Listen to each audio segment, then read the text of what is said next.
Yes. Yes. Yes, Anjana. You are absolutely correct. তোমার ওই কি হলো দেখো তোমার পেশেন্ট তো অতীত জীবনে একজন শিল্পী ছিল। হ্যাঁ, তো নট অনলি দ্যাট, ও গ্রামের ছেলে। হ্যাঁ, গ্রামের ছবি এঁকেছে বলে?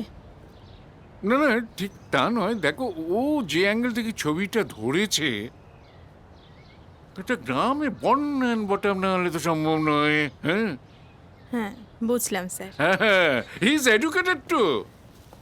হ্যাঁ, আর্টের ছাত্র হতে গেলে তো মিনিমাম একটু এডুকেশন লাগে। এই যে ছবিটা তুমি দেখেছো? কোন ছবিটা স্যার? ওই যে গলায় দড়ি। অবগুণ্ঠন? হ্যাঁ, অবগুণ্ঠন। অবগুণ্ঠন কিসের প্রতীক?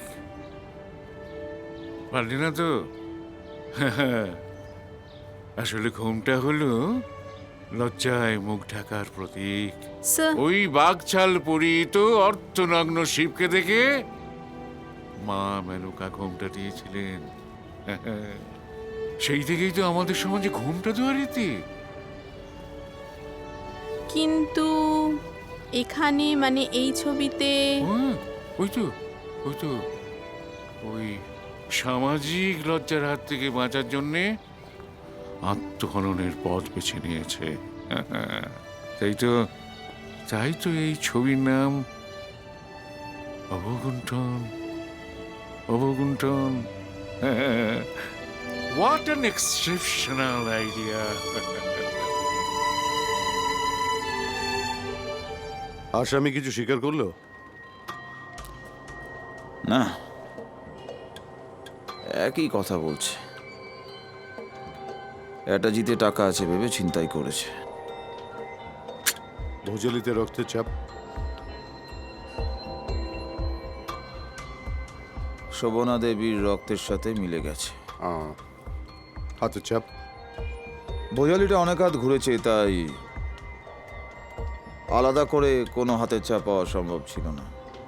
তাহলে এখন তোর হাতে এভিডেন্স বলতে শুধু ওই ছবিটা, তাই তো?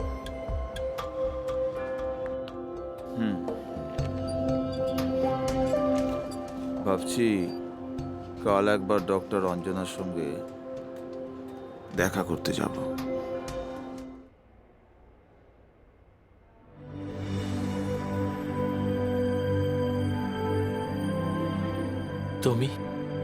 তুমিই তো বলেছিলে আমার মুখ দেখলে তোমার দিন ভালো যায়।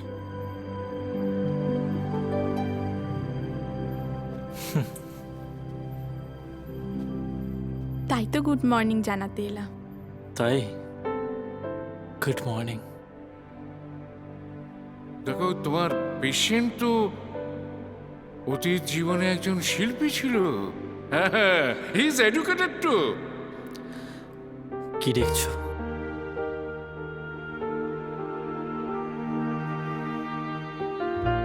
জানি না।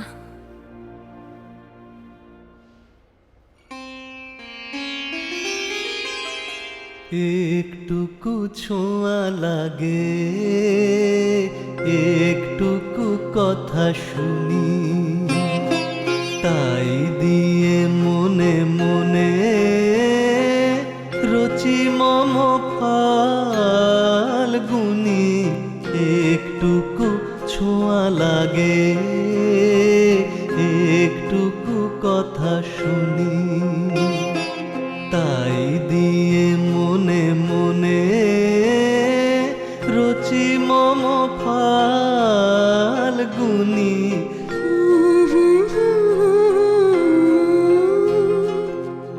একটুকু কথা শুনি,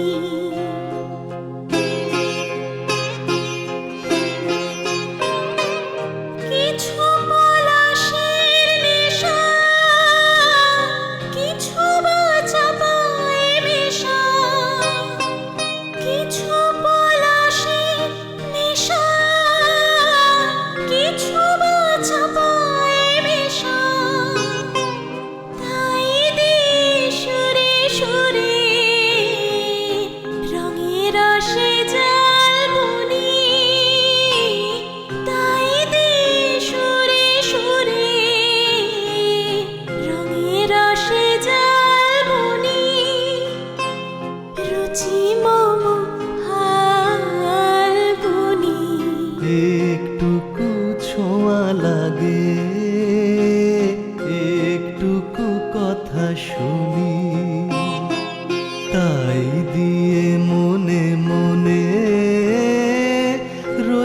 মম ফাল্গুনি একটুকু ছোঁয়া লাগে, একটুকু কথা শুনি।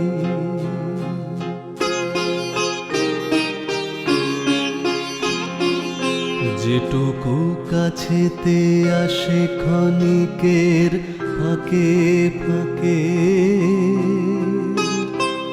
চকিত মনের কোণে স্বপনের ছবি আঁকে। যেটুকু কাছেতে আসে ক্ষণিকের ফাঁকে ফাঁকে, চকিত মনের কোণে স্বপনের ছবি আঁকে। যেটুকু যায় রে দূরে, ভাবনা কাঁপায় সুরে। যেটুকু যায় রে দূরে, ভাবনা কাঁপায় সুরে। তাই নিয়ে যায় বেলা, নুপুরের তালগুনি।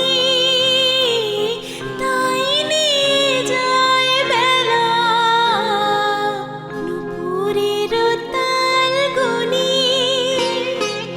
রুচি মম ফাল্গুনি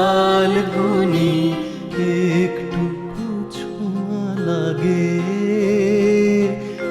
একটুকু কথা শুনি।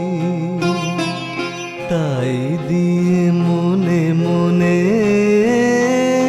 রুচি মম ফাল্গুনি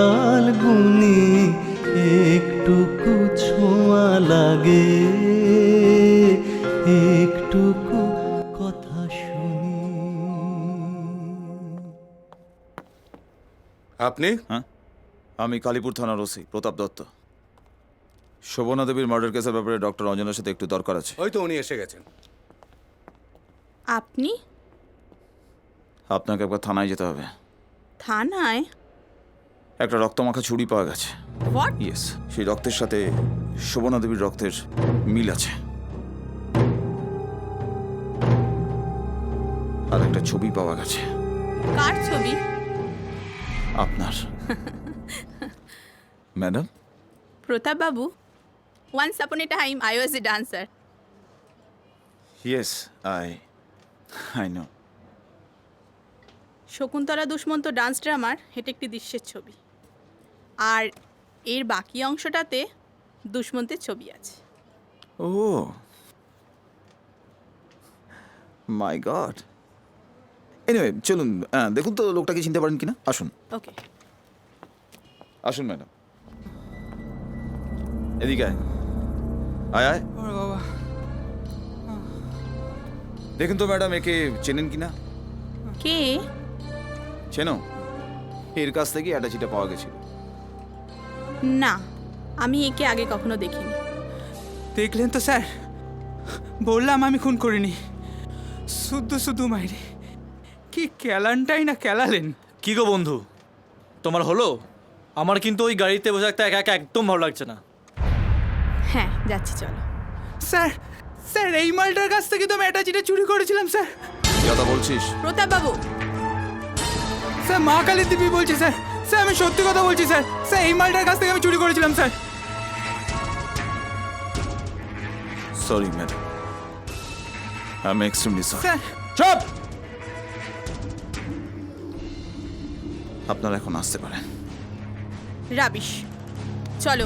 স্যার বিশ্বাস করুন স্যার, স্যার মা কালী দিবি বলছি স্যার। স্যার স্যার বিশ্বাস করুন sir.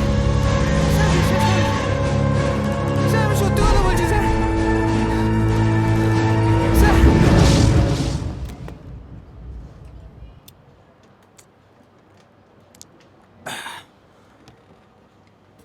Mister Majumdar, yes sir.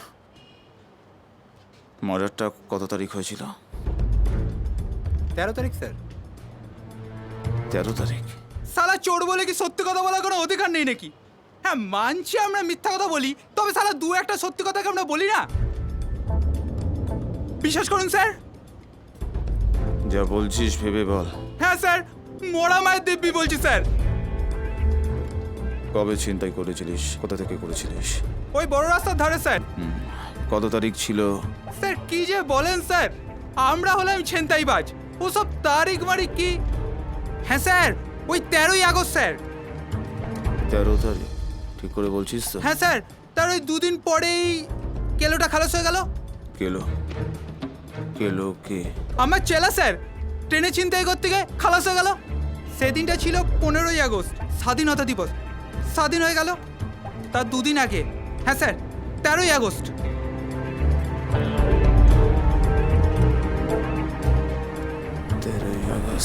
হ্যাঁ 13ই আগস্ট আমি গোপালকে হসপিটালাইজড করি। বাইপাসের ধারে? রাইট, বাইপাসের ধারে। 13ই আগস্টই শোভনা দেবী খুন হয়। তার মানে তোর কথা অনুযায়ী ওই ছেলেটাই শোভনা দেবীকে মার্ডারটা করে। কিন্তু অ্যাক্সিডেন্ট। মানে মানে ছেলেটা অঞ্জনাকে খুন করতে গেছিল। আ, আ, কি কি কি বলছিস কি তুই এটা? আমি ঠিকই বলছি। ছেলেটা সুপারি কিলার। সুপারি কিলার? দেখো অসীমদা, একটা কথা বুঝতে পারছো না, এতদিন ধরে পুলিশে চাকরি করছো। দেখো, ওরা যদি দুজনে একে অপরকে চিনতো তাহলে কি অঞ্জনার ছবিটা ছেলেটার কাছে থাকতো? থাকতো না। আচ্ছা একটা কথা বলো তো, যে ঘটনার জন্য মানুষের মেমোরি লস হয়, সেই ঘটনাটি যদি আবার ঘটানো যায় তাহলে কি মেমোরি ফিরে আসতে পারে? আমি তো এটা এটা শুনেছি এরকম হয়। হয় না? হলে তো গোপালকে তুলে এনে ছেনোকে দিয়ে যদি সেম ট্রিটমেন্টটা কি হলো কি তুই? আরে তুই কি ভাবছিস কি এত? হ্যাঁ?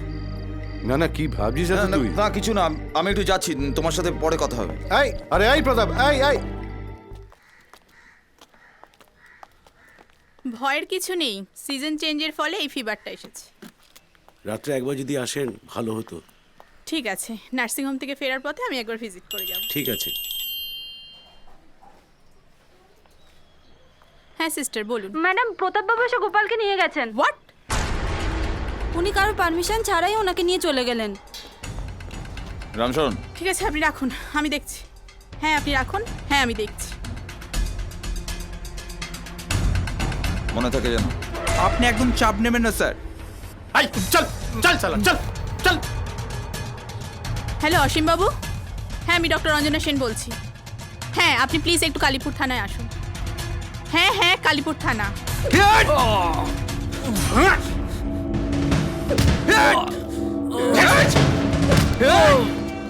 সালা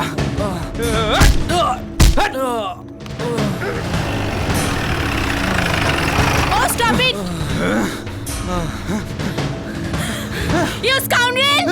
আমাকে তো স্যার এসব করতে হয়েছে। এই তোরা সবাই কি গাড়িতে ওঠ। একটা গুন্ডা বদমাইশ, ম্যাডাম, সমাজের পচা দগদগে ঘা। আপনি তার কথা বিশ্বাস করে একটা অসুস্থ মানুষকে, ছি, আই হেট ইউ। আপনি আগে আমার কথাটা ভালো করে শুনুন। কত টাকা ঘুষ পেয়েছেন ছেনুর কাছ থেকে? লজ্জাটা শুধু তোর একার নয় প্রতাপ, টোটাল পুলিশ ডিপার্টমেন্টের। Ram Sharan, yes sir. ওকে ম্যাডামের গাড়িতে বসে দাও, যাও। Yes sir. চল ভাই চল।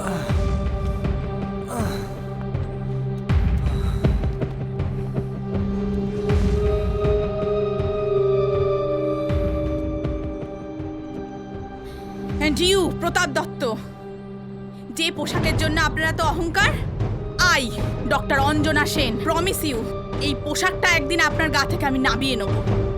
Madam madam madam please please excuse me madam, আমি আমার বন্ধুর হয়ে আপনার কাছে ক্ষমা চাইছি, প্লিজ ম্যাডাম প্লিজ।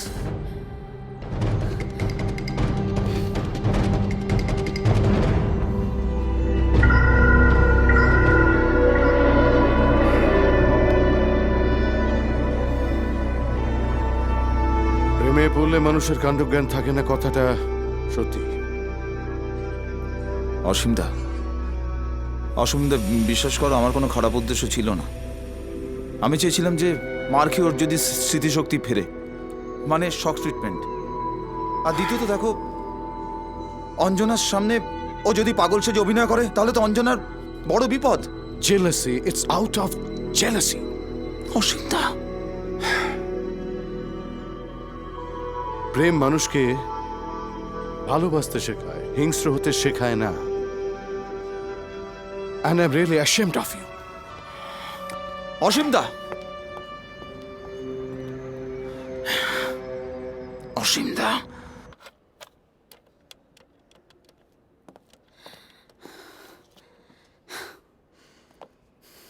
ওহো ওহ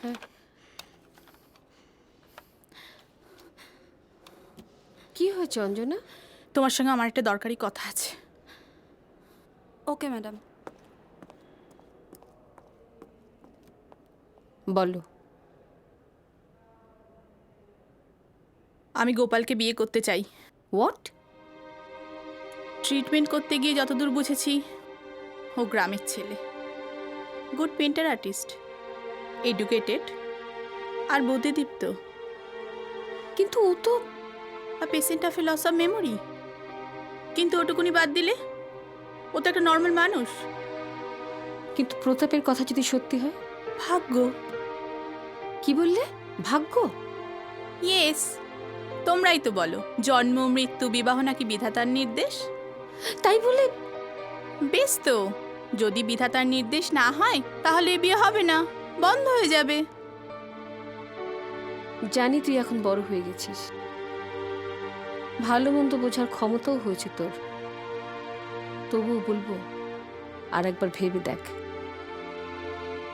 তুমি যদি গোপালের মুখের দিকে তাকাও, দেখবে কি অপূর্ব পবিত্রতা, শিশুর মতো সরল। ক্রিমিনালের কোনো কালো ছায়া তুমি ওর মুখে দেখতে পাবে না আন্টি। একেই বলে ভালোবাসা, আর ভালোবাসাই হলো পৃথিবীর সবচেয়ে বড় সৌন্দর্য। আন্টি, ভগবানের কাছে প্রার্থনা করি গোপালের যদি কোনো সত্যিই কালো দাগ থেকে থাকে, তোর ভালোবাসায় সেটা যেন ধুয়ে যায়। আন্টি, তোরা সুখী হ।